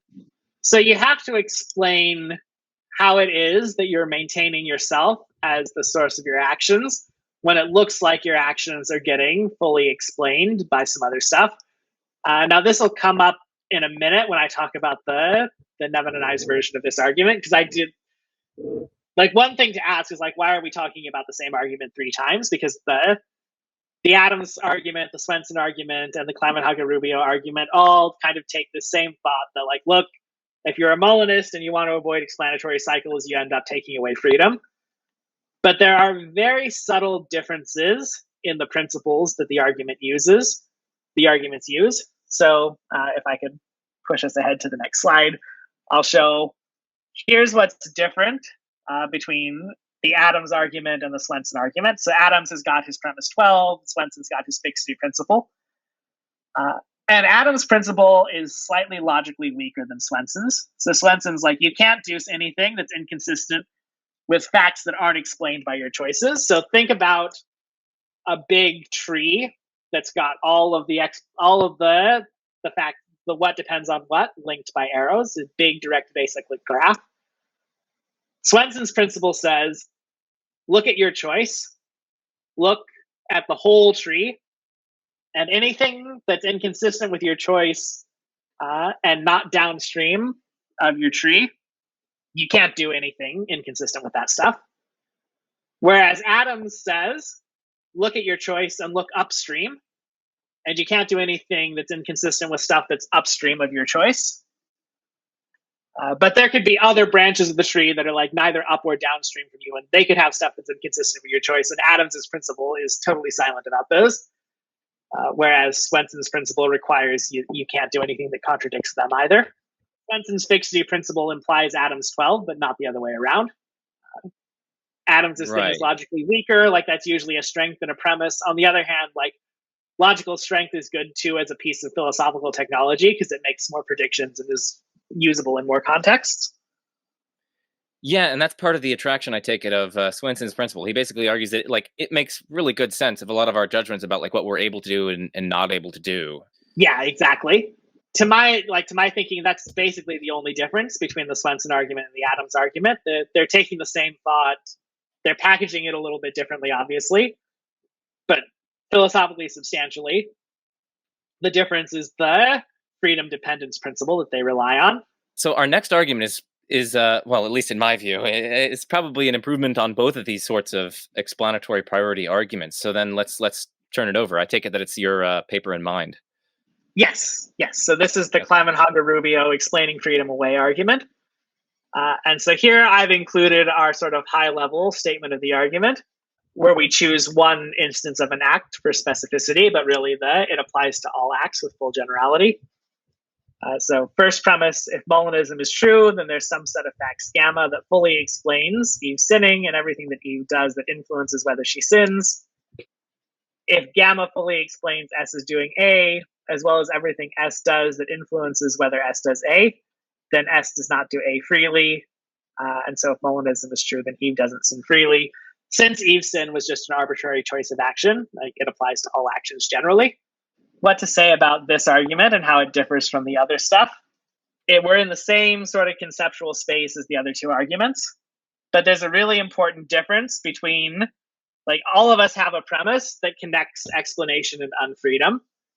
And both the Adams premise and the Swenson premise both deal in consistency and inconsistency. Like, the key thing that makes you unfree is that you're inconsistent with some important fact, whether it's something that's explanatorily upstream of you or something that's not explanatorily downstream of you. In our case, so we actually thought about principles like that, and then we kept finding counterexamples. And so what we ended up saying, we gave our principle in terms of full explanation. So if there's something that fully explains you're doing A, as well as everything that influences whether you do A, then you don't do A freely. So the term consistency or entailment or any sort of logical vocabulary drops out of our version of the principle. And I think that's an upgrade, because there are kind of cheapish ways to manipulate consistency and inconsistency once you've got the right bag of logical tricks. Then it's a lot harder to do with the notion of full explanation. So the closest we could come up with something that linked explanation and entailment was this. If all members of a set of contingent facts gamma are explanatorily prior to Y, and ancestors of gamma only influence Y by influencing gamma, ancestors are things that are like explanatorily prior to gamma, then if gamma entails Y, then gamma fully explains Y. So we find that's the strongest entailment explanation principle that we could find. Yeah, so basically, the facts that you're considering, they not only explain what we do and everything that we could do that influences what we do, they also entail it, right? It's not as though we have facts that, they like slightly increase its probability and they explain it by doing that. No, like this is a full, sufficient, necessitating explanation of what you do and anything that you could do which influences what you do. I just want to get across to the audience that this is I think it's a plausible principle because of the notion of full explanation at hand. These are factors that fully, sufficiently, necessitatingly explain what you do. So I'll turn it over to you. Yeah, this is like the most robust kind of explanation you could possibly come up with. Just the counterfactuals plus God's choice of which ones to actualize. Like that explains what you do, explains anything that influences what you do. It entails what you do. It entails anything that influences what you do. Like, you could not come up with a more robust explanation. Exactly. And then how do you wield this notion of full explanation against the Molinist? So then we argue that if your action has that kind of full explanation, it's an unfree action. And we argue for that sort of directly from various cases in the free will literature. There's like our paper sort of breaks down into a couple of, there's an early section where we sort of introduce Molinism and its explanatory structure. Then we have a section where we defend this explanation principle that we're relying on. And then we have a section that defends the connection to free will. And that's basically just, we walk through a bunch of cases in the free will literature. And it's like, here's what the libertarian wants to say. Here's what the libertarian wants to say. Here's what the libertarian wants to say. And what unifies all the things that the libertarian wants to say is that if your action is fully explained in this way, it's unfree. Right. I want to hammer that home for the audience. It's just like, again, Molinists are libertarians, right? So they think that causal determinism precludes us having free will. And so the core idea behind that is like, causal determinism is that there are factors that are causally prior to what you do and so explanatorily prior to what you do and which necessitate what you do, right? That's like the whole kind of problem about it, according to like the libertarians. Given that, it seems like they should also then accept your principle. Again, because you're saying like, yeah, if there are things that are explanatorily prior to what you do, just like the causes under determinism, the causes of the remote past, and by the way, they necessitate what you do, just like the causes do in determinism, then you're not free, just like libertarians say about the case of causal determinism. So the kind of parity there is what I think is really powerful. Yeah, that was one, like when we were coming up with the paper, like, okay, what are going to be the advances of the paper? One advance, of course, was using the up-to-date explanation literature that just wasn't around when the first version of this argument came out. And then the other one was like, nobody's really drilled down on this explanation freedom connection from like libertarian home base. Yeah. And that's what we tried to do in that section of the paper. Yeah, and then one thing that we haven't yet kind of connected the dots with for the audience is, why is it the case under Molinism that there's this collection of facts that are explanatorily prior to what you do and which fully explain what you do and entail what you do? So why is that the case? That's the only way to make the theory work. So if you don't have that, then you don't have a theory of providence anymore. Why is it that Molinism reconciles providence with freedom? Well, God finds a way to do a thing that will entail that you do the thing that he wants you to do. Because there are so few facts around when God does that, there's just God, the necessary truths, and the counterfactuals of creaturely freedom. They're going to wield this massive influence on all possible explanations so that they end up fully explaining everything that you do and everything that influences everything that you do. Right, yeah. So those are sort of outside of your control, the necessary truths, the CCFs, God's decisions of which circumstances to place you in. And when you take those together, they entail what you do. Like the CCF is that, like, if you were in C, you would A, and God places you in C, right? And those together are going to entail that you do A. And so that we have this collection of facts, which are explanatorily prior to what you do, and they fully explain what you do, they entail what you do. Yeah. Okay, yeah. And then according to your principle, which I think libertarians should already accept, given that they reject the compatibility of causal determinism with free will, I think they should accept this principle that if that's the case, then you actually don't have freedom, contrary to their whole theory, right? So I think it's a problem for their theory. Yeah, I agree. If you give up that principle that we have, you're going to end up giving up a lot of intuitions that libertarians have had throughout the debate with the compatibilists. I kind of share some of these intuitions that it's like just an independently plausible principle. It explains a wide variety of cases, so it's very explanatorily powerful. It's deeply intuitive, and it's already what libertarians wield typically when they're arguing for the incompatibility of determinism with free will. So yeah, I think there's quite a lot going for this style of argument. So this brings us to the end of the explanation freedom style of argument, and brings us to the last family that we'll talk about, awesome. Namely the what if the counterfactuals were really bad style of argument.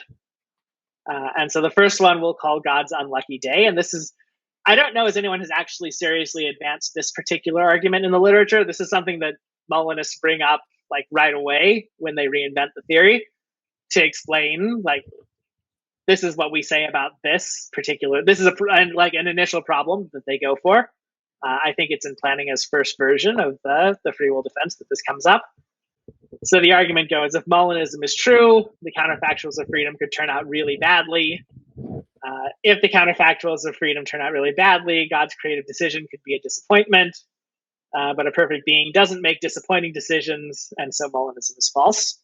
And so the things to note, so the classic version of the counterfactuals of freedom going badly is like the free agents will just always choose the evil option whenever there is one. And the classic Molinist response here is to bite the bullet. If it turns out that all the best feasible worlds have no creatures in them, well, that's what God would have created. Like, empirically, looks like that didn't happen, because check out the creatures. But if God had an unlucky day, like, yeah, that just could have happened, and it would have sucked for God, maybe. Or, well, some have tried to say that, like, God could have just not created, and that would have been fine. That'll come up later as we discuss more sophisticated versions of this argument. There's basically three arguments in this strand that we'll talk about. There's Dean Zimmerman's Voodoo World Argument, which I think is what I put next. Then we have Dre Rusevuk's, and then we have my Theological Argument. I sort of did publication order on these. Okay, sweet. Well, then let's continue with the Voodoo conditionals one. All right, so here's the Voodoo Argument from Dean Zimmerman. And we'll start with the definition. Call a world a voodoo world if its set of counterfactuals of freedom exhibits the following pattern. Namely, when you've got a counterfactual of C then A, it can become another C star then not A by strengthening C in a trivial or irrelevant way. So this is something like, if Eve were in the garden, she would eat the apple. But if Eve were in the garden and the dust on the Andromeda galaxy was just slightly shifted to the left, then she wouldn't eat the apple. So that's that pattern. Those are voodoo conditionals, and a voodoo world is one where all the counterfactuals of freedom are like that, where you could like throw in some irrelevant junk into the antecedent and flip the consequent. So now another definition. If every feasible world is a voodoo world, then the possible creatures are trans-world manipulable. That is to say, like the creatures, if every world is like this, where like throwing some irrelevant junk into the antecedent of the counterfactuals of freedom changes the valence of the consequent. If this pattern repeats across all of them for all the creatures, then you've got this situation where not only can God choose what you do, but God can like flip an irrelevant switch across the universe and you'll do something slightly different.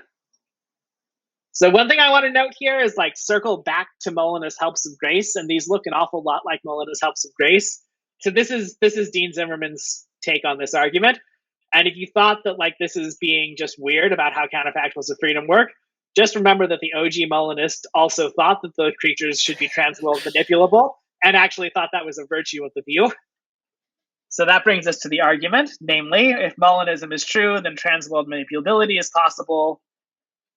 If the creatures are trans-world manipulable, then they're not free.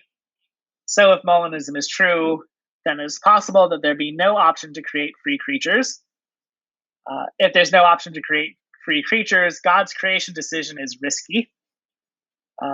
One key alleged advantage of Molinism over other reconciliations of freedom and providence is the ability to provide providence risk-free. So one of Molinism's key alleged advantages is neutralized. So the argument sort of works in two stages. Stage one is, like, if Molinism is true, then we can have this property of trans-world manipulability. Then there's the question, what's so bad about that? And the way Zimmerman goes, he says, well, here's what happens. Because trans-world manipulability takes away freedom, it looks like God's at risk of just like not being able to create free creatures if the counterfactuals of freedom go bad in the wrong way. So this is different from God's unlucky day, where God could still create free creatures there. They'd just be like really nasty free creatures because they'd always do the evil thing. This one, the option to make free creatures is just gone. And that's a kind of risk. So like taking a step back as to why the God being at risk is significant. One of the primary rivals to Molinism in this debate is open theism, which just says, God doesn't know future contingents, and God kind of operates like a chess master, making counter moves to creatures' moves to try to implement a divine plan. And God's really good at it, but there's no guarantee. The creatures could like do this weird thing, and God could end up just frustrated, unable to achieve certain goals. Open theism gives up on strong providence and then tries to say, that's not so bad. And one of the critiques of open theism is that it makes God a gambler or a risk taker. And so Zimmerman is sort of doing a tu quoque against the Molinists, saying, look, you say I make God into a risk taker. At least God's like the chess master or the ace poker player. In your version, God's taking risks on these things that God has no control over whatsoever. These counterfactuals of freedom that just like show up and it's like, bam, no free creatures for you. Right. I guess the idea is there then that it sort of is losing one of its key appeals, or like, its ability to get a kind of risk-free, strong providence. Like this is one of like the major things. This is exactly what they appeal to try to motivate the view. So if this is a successful argument, it seems like a very powerful one that kind of cuts to the very core of Molinism. So maybe we can turn over to the notes. So the notes on this argument. So it intensifies the potential bad consequences. We talked about that already. Again, it's not quite taking aim at the truth of Molinism, but at its desirability in the competition of theories. So it's saying, here's what Molinism is supposed to be providing: freedom with risk-free providence. It looks like Molinism also introduces the possibility that goes away. Possibility of no creatures means that providence, even in the Molinist setting, is somewhat risky, which puts it closer, like more on a par with open theism. So like if you're a Calvinist and you don't like Molinism because your problem is with the libertarian freedom part, this argument is not going to do a whole lot for you. But if you're an open theist and you're trying to respond to this charge from the Molinists that you've got risky providence, this argument gives you a response. I was curious about what's your kind of ultimate take on this kind of voodoo world's objection. I think this is one of the better anti-Molinist arguments out there. Like, everything is going to turn on the definition of those pesky circumstances. So, like, certain versions of what the circumstances are, they end up being these super rich things that pack in like the laws of nature and the whole history of the world and a bunch of stuff contemporaneous. But it's really hard to say with much rigor what exactly the circumstances contains. Like, obviously, if you pack all of that into the circumstances of your thing, then you're not going to be able to get these voodoo chains where you like make a small irrelevant change to flip the outcome, because it won't be quite the same circumstance. But that seems like a hollow place to hide. And it turns out that like defining circumstance in a way that's unique is really tricky. Like, I tried in my Theological paper to give a really rigorous definition of circumstances. Yes. And it still doesn't pin them down to uniqueness, because it turns out that like the kinematics of sets of propositions don't let you do that. Right. Yeah. Like, to try to keep the sets of propositions closed under entailment while removing certain propositions from that set. Turns out there are different ways you can kind of achieve that. Right. It's not unique. So I think this argument is a pretty good, like, however you doctor your circumstances as a Molinist is going to be really hard to avoid the voodoo worlds unless you do something like boring and fiat-ish. We just say, my theory of counterfactuals of freedom is that they don't have voodoo chains in them. Right. You do something just incredibly ad hoc. Okay. Although, again, I observed that like the original Molinist wanted the voodoo chains. Right. Yes, that is true. The OG. Okay, so let's move on. I guess the next one is Dre Rusevuk's. Yeah, so Dre Rusevuk's argument, we'll call it the Kryptonite argument, since the title of his article is Molinism's Kryptonite. So again, we start with the definition. Circumstantial moral luck occurs when two agents have the same core character, but are placed in different circumstances and so manifest or develop it differently. So, for example, if S had been born in 1926 Germany, he would have joined the SS. Instead, S is born in 1983 Panama and lives a quiet family life. In this case, S is lucky in his circumstances, because while he had the sort of susceptibility to Nazism, he didn't get placed in the right circumstances for it to fester. So with that defined, we can move on to the argument. First premise, the degree of praise to which God is due for creating depends partially on the quality of the creation. If Molinism is true, the quality of the creation depends on how the counterfactuals of freedom turn out. So if Molinism is true, then the degree of praise to which God is due for creating depends on how the counterfactuals of freedom turn out. If the degree of praise to which God is due for creating depends on how the counterfactuals of freedom turns out, then God is subject to circumstantial moral luck. Again, ceteris paribus, it's better to have a theory that doesn't subject God to circumstantial moral luck. And Dre gives a couple of reasons why you might think that in the paper. So, ceteris paribus, it's better to have a theory that's not Molinism.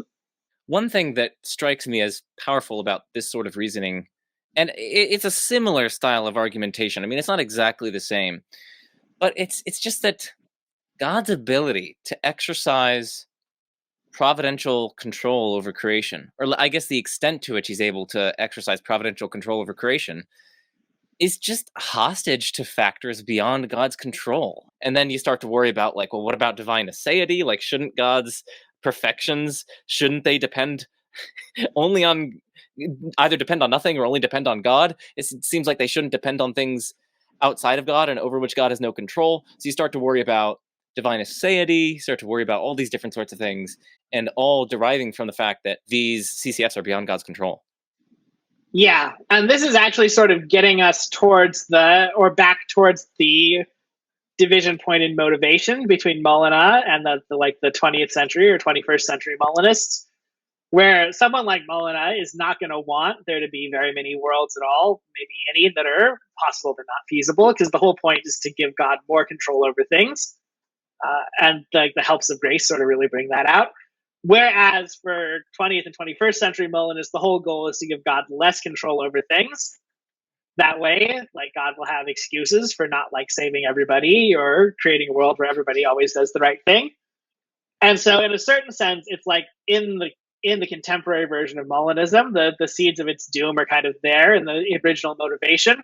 Like, you want to take control away from God, well, you're going to end up undermining the doctrine of providence. The notes I have on this are relatively minor. Just the first point is that this is another argument where we're really focused on theory choice rather than truth or falsity directly. And then the controversial point of this argument is the principle that says the praiseworthiness of an act depends on the quality of its outcome. It's a little bit reminiscent of William Rowe's principle B in his improvability argument. So Rowe has this atheistic argument that goes, again, very roughly, like, there's no best world. So whatever world God creates, there could have always been a better one. But like, here's a principle about the quality of actors. The higher the standards you have for creatability, the better a being you are. And whatever world God creates, you can sort of think of a different God that would have had higher standards of creatability so that that world is uncreatable. And if you've got a principle like that, then it just kind of follows from there being no best world that there's no God.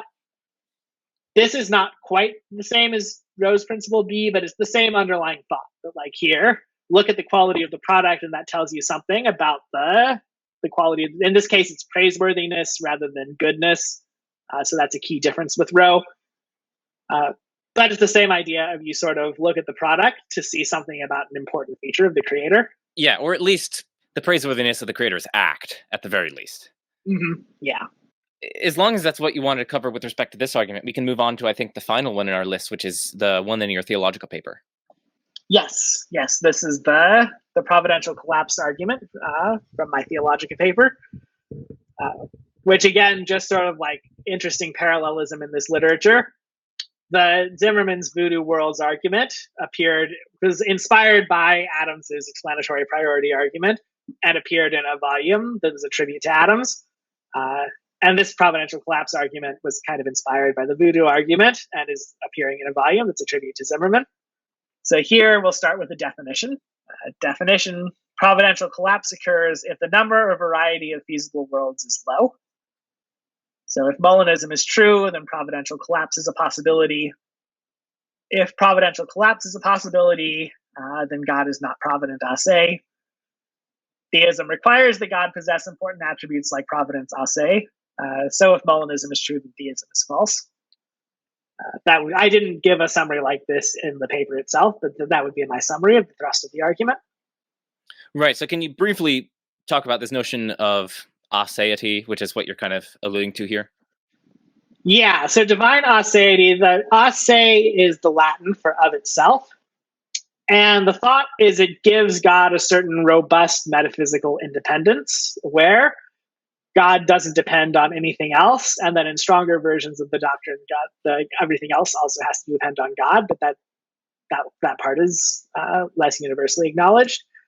So if you end up with God depending on something else for like God's power, say in a somewhat absurd example, but like something that you see in science fiction all the time, where like the power of a god depends on the faith and fervency of the god's worshippers. And so worshippers kind of become like these batteries for divine beings, like you Stargate. Then you end up with gods that are not ase, because you've got this important feature of the god, namely their power, that's dependent on something else, namely the fervency of the followers. So in like the world's main monotheisms, God's not supposed to be like that. God's supposed to be independent of everything. And that independence requirement gets encoded into the doctrine of aseity. Awesome. And then, yeah, the basic idea behind this is that, as you say, if Molinism is true, then we have this possibility of a providential collapse, which you define at the top of the slide. And if that's possible, well, then God's providence is sort of dependent on things external to himself. And that's a kind of violation of aseity, I take it, because providence is among God's pretty important attributes. Right. So go back to the picture thinking about here's how Molinism works. You've got a bucket of worlds, you pour them through a filter, and what comes out are the feasible worlds. The thought behind this paper is, what if only a few worlds come out of that filter? What if most of them get caught up and brushed away? And if you've got a sufficiently rich network of counterfactuals, you could do that. Like I spent part of the paper showing, at least in little toy cases, how that could happen. And so if only a couple of worlds come out, or if the worlds that come out are like, God gets to choose exactly what shade of blue the feathers on the blue jays are, but that's it. You don't really have providence anymore. You've just got insignificant and boring choices. You even talk about how certain combinations of CCFs could even potentially force God's creative hand. So I don't know if you want to say something about that here. Yeah, so like the simplest version of that is like, let's say we're totally open about what a circumstance is. Then let circumstances be the tautology, and you get a one that's like, if tautology, then Brett Favre throws a winning pass. Well, because tautology is definitely true, God is stuck with Brett Favre winning in passes. Right. Yeah. So then I guess they have to kind of doctor the circumstances in such a way that they get like this Goldilocks zone where, like God's hand is not forced. He has a sufficient variety of feasible worlds to make. He has a very large number of worlds to make. And as you argue in the paper, it's incredibly difficult to do that. And maybe this brings us into the notes on your next slide, if you want to cover those. Yeah. The trick there for the Molinists is to say, how does God get enough counterfactuals of freedom so that God can do a bunch of stuff? Because, like they say, we don't have counterfactuals of freedom that mention Joe at all because we're trying to avoid stuff like if tautology, then Joe starts a YouTube channel. Well, in that case, then like God can't exercise very much providence with regard to Joe because God's sort of in the dark about what Joe would do. So you need some richness constraint. But then if your richness constraint is too rich, you get the other problem, which is that you just don't have very many feasible worlds. So what I have in notes here, so the premise one is tricky and is really dependent on what the Molinist ends up saying. That's why I spend so much of the paper doing sort of like construction work for the Molinist. And to give just like a little background into this, originally, when I was in the Molinism literature, it seemed like a lot of issues were going to turn on something known as conditional excluded middle. That's the if A then C or if A then not C, holding as like a law of counterfactual logic. And generally speaking, the Molinists were on the side of conditional excluded middle, and the anti-Molinists were on the side of conditional excluded middle is false. If you like, there's a bunch of papers in the 90s and early 2000s where that debate gets played out. And one of the things I'm trying to do in this paper is to turn that fight on its head. Like, if conditional excluded middle is true and all the conditionals end up being known pre-volitionally, then like those if tautology, then Joe forms a YouTube channel, or if tautology, Joe doesn't. Those are both, one of those is going to end up in the right set of things that's in middle knowledge. And then Molinism is just doomed. So they have to back off of that. And then once they back off of that, it's really hard to find a replacement principle in counterfactual logic that's not going to at least point the way towards how they could be doomed. Now, I will say I don't have in that paper, I don't have a proof of premise one that's like as rigorous as I would like it to be. But I mostly blame that on just like how big and unwieldy a hypothesis Molinism is.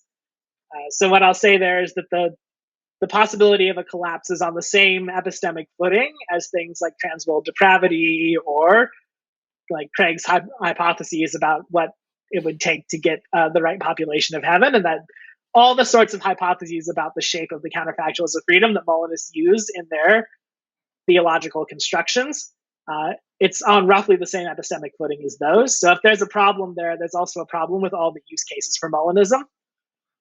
Right. No, that's a really good point. And that's also something that I wanted to bring up. I was thinking, even if you don't have like a solid proof of premise one, as long as we're like agnostic about it, and I mean, all the other premises are really, really plausible. As long as we're agnostic about it, it seems like that's going to force us to minimally be agnostic on the truth of Molinism, right? Because I mean, premise one, together with the other premises, entail very plausibly that Molinism is false. And so, I mean, if we accept all the other premises as plausibly we should, and if we're agnostic on premise one, well, then we should also be minimally agnostic on Molinism. Yeah, that's a good point. If you end up just suspending on the premise, then as long as the rest of the argument works, then you suspend on Molinism. Now, I do point out here that there is also a point to resist too if you think that, like, look, the decision on create or not create, that's enough providence. And you, Daniel, you're like stuck with orthodoxy that God gets to make that decision because that is conciliar. What I'm going to say is that, yeah, it's conciliar that the decision to create is contingent, but it's not conciliar that it not be that not creating end up not being a disappointment. And that's my inclination, is to say that if God were like got a dealt a hand of counterfactuals and he's like, well, these suck, now I can't create anything. Like, that's fulfills the God could always not create, but that would be a huge bummer for God, and you don't want to stick God with a bummer. Right. And again, it just does seem to be rendering an important kind of divine providence hostage to the things external to God, and so still seems to threaten aseity. At least that's my Exactly. inclination. Exactly. You want more out of a theory of providence than God deciding to create something or other. Right. Like, Yes, exactly. how far we've Well, fallen from the definition of strong providence that started the slides. right, exactly. Yeah, I mean, I'll definitely put your paper, Still Another Anti-Molinist Argument, in the description. It's like just recently out, within the last like month or something like that. So Yes. I enjoyed it. It's got very rigorous articulation of circumstances and cites a lot of really relevant literature and a lot of stuff that we've been talking about today. So I'll put that in the description, as well as all the other papers that we've sort of mentioned throughout this discussion in the description.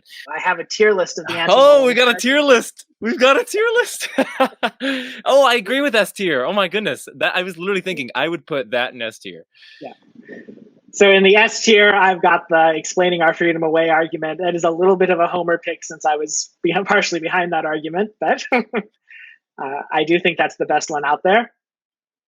Then in the A tier, I've got the rest of the explanatory priority cohort, the atoms and the Swenson. I think like both of those arguments, I think are sound arguments. They're just the premises are not as well crafted, I think, as the freedom away argument. And then the grounding objection. I think that, especially in terms of like impact on the debate, that argument has had a huge impact. So then we move into the B tier, which I think these are all solid arguments. Like they're gonna make the Molinist uncomfortable. They're gonna force some ad hoc moves or something like that. The might argument, that there's my controversial stand against Flint here, that I think this argument's way better than he thinks it is. The voodoo world argument from Dean Zimmerman, and then the collapse argument from my Theological paper. C tier, these ones I think you'll probably find a way to rationally resist them as a Molinist. That's the Kryptonite argument and the Bruteness argument. And then D tier, I think these ones probably you're going to end up defeating on sort of not specific to philosophy of religion grounds, the objective chance argument and the unlucky day argument. I'm definitely thinking the objective chance argument should be a D tier, because I mean, I just think I'm with Hayek. If you accept the sort of the second premise there, then I think you're going to have to go with almost all counterfactuals are false. So Exactly. which is kind of disastrous. So I think I'm with that being in D tier, and I think I'm pretty sympathetic to this sort of listing. I mean, I would actually have a very similar listing. I mean, because I really like Swenson's Fixity the Independent, I'd probably put that in S tier as well. Yeah, that's fair. Yeah, I mean, I think that's a very reasonable list. That it's similar to what I would put for my audience. You guys should definitely, if you enjoyed this, definitely type down there. Thank you to Dr. Daniel Rubio for putting this together and doing all the research for this. And we are really grateful to you, Dr. Rubio, for that. We really do appreciate it. But yeah, do you have any sort of final thoughts before I do my concluding spiel? Yeah, thanks for having me. This was a lot of fun. So as a final thought, I'll try to give an answer to what I think you should say about providence and freedom. Since like a lot of Molinists, the natural response is like, okay, you've given us like a dozen or so anti-Molinist arguments here. What do we replace it with? Probably the best move is to go with divine timelessness and have a theory of providence that trades on God being like not in the time series, but able to intervene at any point within the time series at will. There are troubles with spelling that out conceptually, but I think that's probably the way to go. Otherwise, I would take simple foreknowledge over open theism, and I'd take open theism over Calvinism. It's very similar to my ranking. So I've told people in the past that if I were a theist, I'd be a simple foreknowledge proponent. So thanks again, Daniel, for coming on. And for the audience, again, check links in the description to papers and interviews that we've mentioned. Check the link in the description to Daniel's website and all of his amazing papers. And of course, if you made it this far in the video, you probably see value in the work that I do. So please consider becoming a patron or making a one-time donation. Any amount helps. So much love to all my existing patrons. Get lots of cool and exclusive goodies. And of course, what better way to end is there than I'm Joe Schmid. This is The Majesty of Reason, and peace out.